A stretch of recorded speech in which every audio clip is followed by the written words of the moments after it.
Attention documentarians, students, and news people. Be aware when researching the Forrest Fenn Treasure Hunt that there is some sort of crazy cousin to confirmation bias, groupthink, or hive mentality afoot among most of the mainstream Forrest Fenn talking head YouTube channels. If you've ever read Stephen King's Tommyknockers, you will have a general sense of what I'm trying to convey. I even looked at the DSM for possible answers to no avail, but was able to come up with a term that perhaps encapsulates the condition: obsessive group denialism, or OGD. Their agenda appears to be to deliberately and collectively ignore certain scientifically provable facts pertaining to specific clues that Forrest went out of his way to convey to searchers. He gave us these clues not only to keep us safe, but also to narrow down the search area significantly. Nonetheless, we're all dummies here, but it don't take a rock scientist to figure out that if the treasure chest was found anywhere that in any way contradicts the clues that Forrest specifically wrote about or spoke about, then the Forrest Fenn Treasure Hunt is a hoax, and by virtue of, anyone that contests these clues as truths suffer from OGD or are basically in on the hoax. I mean, this is going to be that obvious. The Forrest Fenn Treasure Hunt is a hoax if the chest was found outside of these elevation parameters, above 5,000 feet and below 10,200 feet. The Forrest Fenn Treasure Hunt is a hoax if the chest was found in a graveyard. The Forrest Fenn Treasure Hunt is a hoax if the chest was found in an outhouse. The Forrest Fenn Treasure Hunt is a hoax if the chest was found in a mine, tunnel, or cave. The Forrest Fenn Treasure Hunt is a hoax if the chest was found in a dangerous location. The Forrest Fenn Treasure Hunt is a hoax if the chest was not found at a distance of at least 8.25 miles north of Santa Fe, New Mexico.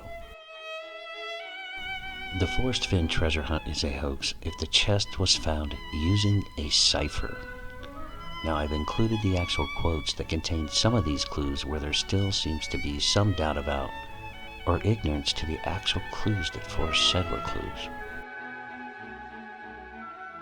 Some searchers overrate the complexity of the search, knowing about head pressures, foot pounds, acre feet, Bible verses, Latin, cubic inches, icons, fonts, charts, graphs, formulas, curved lines, magnetic variation, codes, depth meters, riddles, drones, or ciphers will not assist anyone to the treasure location, although those things have been offered as positive solutions. Excellent research materials are The Thrill of the Chase, Google Earth, and/or a good map. Believe it or not, there are still treasure seekers out there that are convinced that Forrest Fenn in some way coded his poem, and that a cipher is necessary to find the clues, despite the painstaking efforts Forrest went through here, crafting this passage to help steer people in the right direction. The Forrest Fenn Treasure Hunt is a hoax if the chest was not found at approximately 360 degrees north of Santa Fe. The treasure chest certainly is in the mountains somewhere north of Santa Fe, and that is a clue. That is not to say it is exactly 360 degrees from Santa Fe, but generally. If you start chasing horseshoes, you may go crazy, but it's the thrill of the chase, remember? Other clues I have given but are not commonly known are, it's not in Nevada, and it is more than 300 miles west of Toledo, but those won't help you much. Good luck. Forrest stresses the importance of this statement by saying outright that it is a clue. Yet there are still mainstream YouTubers trying to convince people that the chest was found in Yellowstone or Cody, Wyoming, when neither are even remotely close to 360 degrees north of Santa Fe. Therefore, the Forrest Fenn Treasure Hunt is a hoax if the chest was found in Yellowstone or Cody, Wyoming. Please take a close look at this map. Forrest definitively rules out Yellowstone and Cody even if he gave us a 10+ degree margin of error. But he didn't. Many times over he said it was straightforward, and you can clearly see here neither Yellowstone or Cody are anywhere near 360 degrees north of Santa Fe. Yellowstone is at 343 degrees, and Cody is at 346 degrees. This is a moot point anyway because the Forrest Fenn Treasure Hunt is a hoax if the chest was found in Montana, Wyoming, or northern Colorado. And here's one of the many quotes from Forrest where he tells us a specific clue on this subject that explains why. Not a hint to a clue, but a clue. Every day, people call begging for clues. The other day, I had 21 email requests. One man asked if he should buy a topographical map, and I told him he'd be better served reading the book again.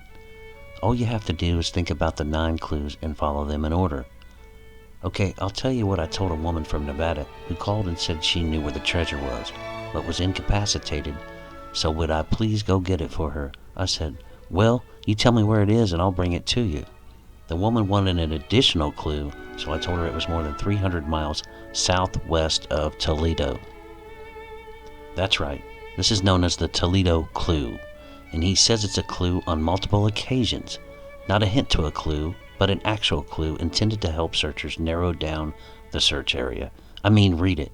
He says it's a clue. Pause it and read it again if you don't understand. The Forrest Fenn Treasure Hunt is a hoax if the chest was found anywhere above this line. If you disagree with this, you're calling Forrest Fenn a liar and a fraud. Why would anyone search northwest of Toledo armed with this clue that he gave 10 years ago?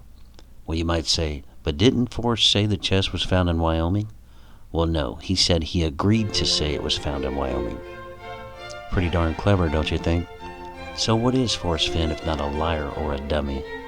I don't know, but as it stands, the only logical conclusion is that for some reason, the Forrest Fenn Treasure Hunt ending was hoaxed.